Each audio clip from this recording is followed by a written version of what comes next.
Anybody here, by show of hands, you are good at taking pictures? Let me just see your hand. If you are good at photography, even on your phone, you're good at taking a photo. You just know the right angles and lighting. You know what I'm talking about? Good at. You ever go to take a group photo and you get mad judgmental at the people around you, trying to find the right person? You know what I'm talking about? Like, you go to take a group photo, it's immediately you start judging everybody. Like, no. Yes, you look normal. Come here. This is the most judgmental you're allowed to be in our culture. Is this very? You ever hand your phone to the wrong person? It's the worst. When you misjudge, I thought you could perform, but you didn't deliver. You ever hand your phone to shaky hands? You hand your phone over to somebody that's taking it, and as you get it back, every photo's blurry. You're like, my man, were you nervous?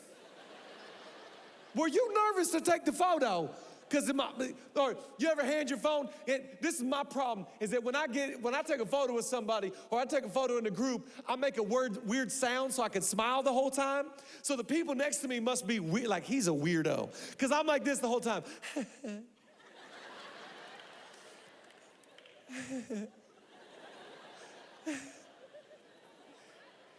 You ever be like this for like 20 seconds and you thank the person, you get your phone back, and after all that time they took one photo? You had my phone for 2 minutes, you took one photo?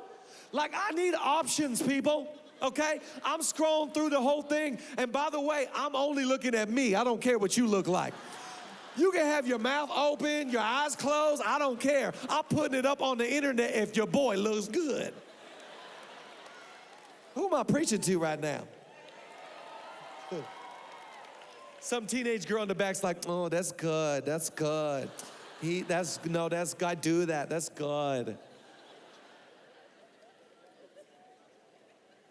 But today's phone's crazy. Like, you just take a bunch of photos, just boom, whoop, whoop, just there, right there. I remember when I was in high school, I went to high school in the 90s. I'm about to turn 40 this year. I'm getting old. 4 kids later.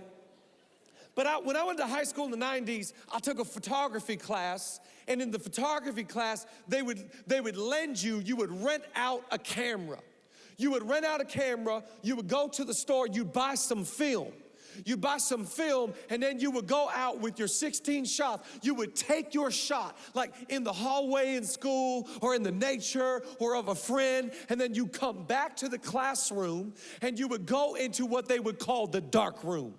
In the dark room, you would carefully take out the roll of film, and you begin to cut up the different photos. After taking the very, very special care of the film, you would put the film into water, and you would start to develop and go through the process of developing a photo. After developing the photo in the water, you would take it out, you would hang it on the wall, and you would let it develop. After it had been fully developed, eventually, you would take it and bring it into the light so that everybody else could see it. I want to talk to you tonight about the process that God's bringing you through. That God literally is going to show you your shot, but then He's going to take you into development before anybody else can see it. Only you and God can see it.